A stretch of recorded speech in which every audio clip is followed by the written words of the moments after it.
Not usually until end of August, September, and October. It just goes with what NOAA predicted, which is the hyperactive season. Guys, these ocean water temperatures are the warmest they have ever been this time of year. So these storm systems, they just explode. You got to think about that ocean water as fuel for these storms. It's inevitable that they're going to strengthen. Right now, we have a defined eye category 5, okay? It's about 200-300 miles south of Puerto Rico. Puerto Rico just getting some rain. The good news is it's over open water, and it will stay over open water in the coming day. It's also going to slowly weaken.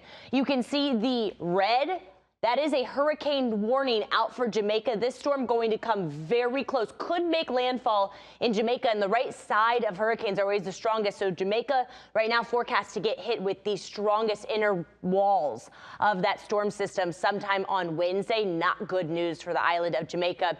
It will continue off to the west, making landfall again very close to Tulum sometime early on Saturday or late on Friday night as a category 1, then likely to curve back into the southern Gulf of Mexico, the Bay of Campeche, maybe impacting Texas towards the end of the weekend. So certainly something we'll be watching.